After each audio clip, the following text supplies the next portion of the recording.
1,00,000 మంది శివభక్తులతో కలిసి మహారుద్రాక్ష పూజలో పాల్గొనండి. వెంటనే కాల్ చేసి మీ పేరును నమోదు చేసుకోండి.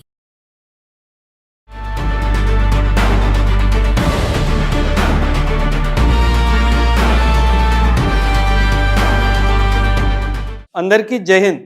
ఈరోజు జియో పాలిటిక్స్కి సంబంధించిన ఒక కీలకమైన అంశం గురించి నేను మీ అందరితో మాట్లాడాలి అనుకుంటున్నాను. ఆ అంశమే డీ-డాలరైజేషన్ అండ్ దాని యొక్క ప్రభావము అమెరికా మీద ఎలా ఉంటుంది. ఈ యొక్క అంశంపై నేను డీటెయిల్గా బోర్డు మీద రాసి మీ అందరికీ ఎక్స్ప్లెయిన్ చేస్తాను.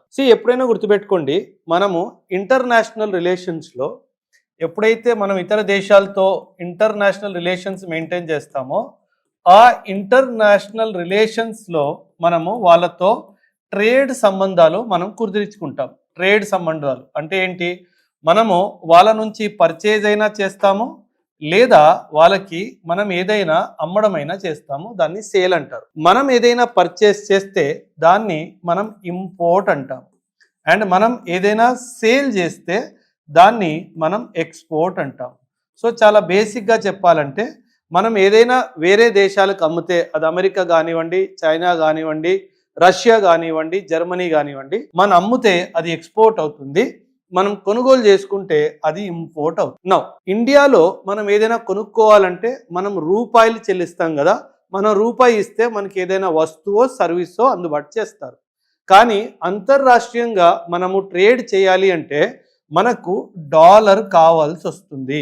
ఎందుకు డాలరే అంటే dollar is the international reserve currency, అదేవిధంగా ఇంటర్నేషనల్ ట్రేడ్ కరెన్సీ కూడాను.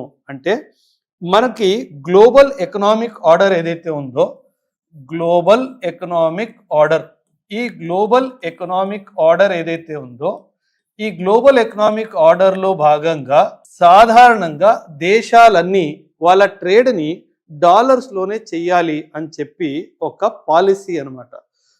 ఇప్పుడు ఇండియా ఏదైనా ఇంపోర్ట్ చేసుకోవాలి అంటే, ఫర్ ఎగ్జాంపుల్ ఇండియా ఫ్రాన్స్ నుంచి రఫేల్ విమానం కొనుక్కుంటుంది అనుకుందాం. ఫ్రాన్స్ నుంచి రఫేల్ విమానం మనం కొనుక్కుంటున్నాము. దీని యొక్క విలువ 100 కోట్ల రూపాయలు అనుకుందాం. 100 కోట్ల రూపాయలు, నాట్ డాలర్స్, రూపాయలు అనమాట. మనం ఏం చేస్తాము, ఇంటర్నేషనల్ మార్కెట్లో ఈ రూపాయి చెల్లదు కాబట్టి మనము డాలర్ని కొనుక్కుంటాము. మనం పర్చేస్ చేసినప్పుడు మనం డాలర్ని పర్చేస్ చేస్తాము. ఈ రూపాయలు ఇచ్చి మనం డాలర్ తీసుకొని ఈ డాలర్ వచ్చేసి మనం ఫ్రాన్స్కి ఇవ్వడం జరుగుతుంది. అప్పుడు ఏం జరుగుతుందంటే అంతర్రాష్ట్రీయంగా డాలర్ యొక్క డిమాండ్ పెరుగుతుంది అన్నమాట. ఎందుకంటే మనలాగా ఎన్నో దేశాలు వాళ్ళు అంతర్రాష్ట్రీయంగా ఏదైనా చేసుకోవాలి అంటే వాళ్ళకి డాలర్ అవసరం ఉంటుంది. కాబట్టి వాళ్ళు డాలర్ని కొనుక్కొని ఆ డాలర్ని ఫ్రాన్స్కి అందిస్తారు. ఇప్పుడు ఏం జరుగుతుంది, 100 కోట్ల రూపాయలు విలువైన ఈక్వివలెంట్ అమౌంట్ ఆఫ్ డాలర్ మనం కొనుక్కొని ఫ్రాన్స్కి ఇవ్వడం జరుగుతుంది. కొనుక్కొనైనా ఇవ్వడం జరుగుతుంది, లేదా మన దేశంలో ఉన్న డాలర్స్ కూడా డైరెక్ట్గా ఇవ్వడం జరుగుతుంది. ఎప్పుడైనా సరే ఒక విషయం గుర్తుపెట్టుకోండి, there is something known as exchange rate అన్నమాట. దీన్ని ఫారెక్స్ అని కూడా అంటారు. ఫారిన్ ఎక్స్చేంజ్, దీన్ని ఫారెక్స్ అంటారు. ఫారిన్ ఎక్స్చేంజ్ అంటే ఏంటి? మన రూపాయి ఇంకే దేశానికి చెందిన కరెన్సీతో ఎక్స్చేంజ్ చేసుకునే విధానాన్ని ఫారెక్స్ అంటారు, ఫారిన్ ఎక్స్చేంజ్ అని అంటారు. ఫర్ ఎగ్జాంపుల్ ఈరోజు ఒక డాలర్ విలువ 90 రూపాయలు అనుకుందాం. ఈరోజు డాలర్ విలువ 90 రూపాయలు అనుకుందాం. మన దేశానికి ఒక డాలర్ కావాల్సి ఉంది అంటే మనము 90 రూపాయలు చెల్లించాల్సి వస్తుంది. This is the exchange rate of rupee. కానీ ఇది స్టాటిక్ కాదు, అంటే ఇది స్థిరంగా ఉండదు, ఇది డైనమిక్గా చేంజ్ అవుతూ ఉంటుంది. ఇది ఒకే డైమెన్షన్లో ఒకే ఫిగర్ ఉండదు. ఎందుకంటే మన దేశము ఫిక్స్డ్ ఎక్స్చేంజ్ రేట్ని ఫాలో చెయ్యదు. 1991లో ఎప్పుడైతే మనం ఎల్పిజి రిఫార్మ్స్ చేసామో, ఈ ఎల్పిజి రిఫార్మ్స్ తర్వాత మనము ఫిక్స్డ్ ఎక్స్చేంజ్ రేట్ని మనము ఫాలో చెయ్యట్లేదు. 1991కి ముందేంటి, మన దేశం ఖచ్చితంగా చెప్పేసేది, ఎవరైతే ఇన్వెస్టర్స్ కానివ్వండి, ట్రేడర్స్ కానివ్వండి, బిజినెస్ మెన్స్ కానివ్వండి, వాళ్ళందరికీ మనం ఖచ్చితంగా చెప్పేసే వాళ్ళం, $1 ఇస్తే $1 కోసము నేను 47 రూపాయలే చెల్లిస్తాను అని చెప్పి ఖచ్చితంగా చెప్పేసేవాళ్ళం. దీన్ని ఫిక్స్డ్ ఎక్స్చేంజ్ రేట్ అంటారు. అంటే ఈ ఫిగర్ ఒక ఎగ్జాంపుల్గా తీసుకున్నాను, అది యాక్చువల్ ఫిగర్ కాదు. కానీ 1991లో మనము ఇలా ఎల్పిజి రిఫార్మ్స్ చేసిన తర్వాత మనం ఫిక్స్డ్ ఎక్స్చేంజ్ రేట్ నుంచి ఫ్లోటింగ్ ఎక్స్చేంజ్ రేట్కి మనము మారడం జరిగింది. ఈ ఫ్లోటింగ్ ఎక్స్చేంజ్ రేట్ అంటే ఏంటో మీ అందరికీ నేర్పిస్తాను, వినండి. ఫిక్స్డ్ ఎక్స్చేంజ్ రేట్లో ప్రభుత్వమే నిర్ధారిస్తుంది $1కి బదులుగా నేను ఎన్ని రూపాయలు ఇస్తాను అన్నది. కానీ ఈ ఫ్లోటింగ్ ఎక్స్చేంజ్ రేట్లో మాత్రము ప్రభుత్వం కాదు, మార్కెటే డిమాండ్ డిసైడ్ చేస్తుంది. ఎలాగో చెప్తాను, వినండి. చాలా ఇంపార్టెంట్. ఎందుకంటే ఈ కాన్సెప్ట్ అర్థమవుతేనే మనం డీడాలరైజేషన్ చేస్తున్నామంటే అసలు ఏం చేస్తున్నాము అన్న విషయం మీ అందరికీ చాలా స్పష్టంగా అర్థమవుతుంది. ఈ ఫ్లోటింగ్ ఎక్స్చేంజ్ రేట్లో ఇప్పుడు ఏం జరుగుతుందంటే market will determine the exchange rate. Market will determine the exchange rate. ఇది ఎకనామిక్స్లో కూడా ఒక చాలా ఇంపార్టెంట్ చాప్టర్ అనమాట. మీరు యూపీఎస్సి కానివ్వండి, ఏపీపీఎస్సి కానివ్వండి, టీజీపీఎస్సి కానివ్వండి, ఎస్ఎస్సి సీజీఎల్ కానివ్వండి, బ్యాంక్ ఎగ్జామ్ కానివ్వండి, ఇలా ఎన్నో ఎగ్జామ్స్కి మీరు ప్రిపేర్ అవుతున్నప్పుడు ఇలాంటి కాన్సెప్ట్స్ని మీకు ఇంటర్వ్యూలో అడుగుతారు, మెయిన్స్లో అడుగుతారు, ప్రిలిమ్స్లో కూడా అడుగుతారు. ఈ market will decide the exchange rate అంటే ఏంటి? సాధారణంగా ఎప్పుడైనా సరే ఒక ప్రోడక్ట్ తీసుకుందాం. సరే, మనం గోల్డ్ గురించి మాట్లాడు. గోల్డ్ ఒక అంచనా ప్రకారము విశ్వవ్యాప్తంగా ఒక రోజులో 10 కేజీలు వరకు లభిస్తుంది అనుకుందాం, for sale across the globe.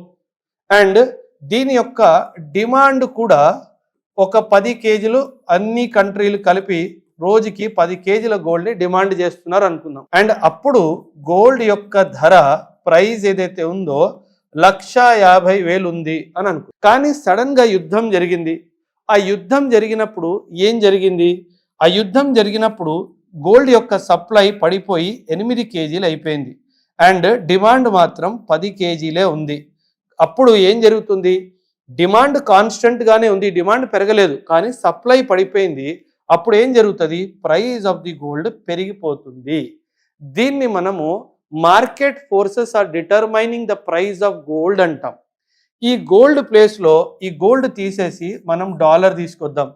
అంతర్రాష్ట్రీయంగా మార్కెట్లో ఈ డాలర్ వచ్చేసి ఒక $1 ట్రిలియన్ అవైలబుల్ ఉంది అనుకుందాం. ఈ $1 ట్రిలియన్ అవైలబుల్గా ఉన్నప్పుడు డాలర్ యొక్క డిమాండ్ కూడా 1 ట్రిలియన్ ఉంది అని అనుకుందాం. అండ్ దాని యొక్క ప్రైస్ ₹90 ఉంది అని అనుకుందాం. సడన్గా మార్కెట్లో డాలర్ యొక్క సప్లై తగ్గిపోయింది. 1 ట్రిలియన్ నుంచి ఇది 800 బిలియన్కి వచ్చింది అని అనుకుందాం. ఇది 800 బిలియన్కి వచ్చింది అంటే అండ్ డిమాండ్ 1 ట్రిలియనే ఉంది అంటే అప్పుడు డాలర్ యొక్క ప్రైస్ ఏమవుతుంది? పెరిగిపోతుంది. ముందు నేను 90 రూపాయలు ఇస్తే మీరు $1 ఇచ్చేవారు, కానీ ఇప్పుడు బహుశా నేను 100 రూపాయలు కానీ లేదా 110 రూపీస్ కానీ ఇవ్వాల్సి వస్తుంది. అంటే ఇక్కడ ఏంటి? ప్రభుత్వం డాలర్ యొక్క రేటుని ఫిక్స్ చెయ్యట్లేదు, మార్కెట్ మీద వదిలేసింది. అంటే the forces of demand and supply are determining the price of dollar in the international market. ఇప్పుడు డీడాలరైజేషన్ అంటే ఏంటో చెప్తాను, వినండి. ఇప్పుడు మనం ఏం చేసాము? విశ్వవ్యాప్తంగా ట్రేడ్ దేంతో జరుగుతుంది?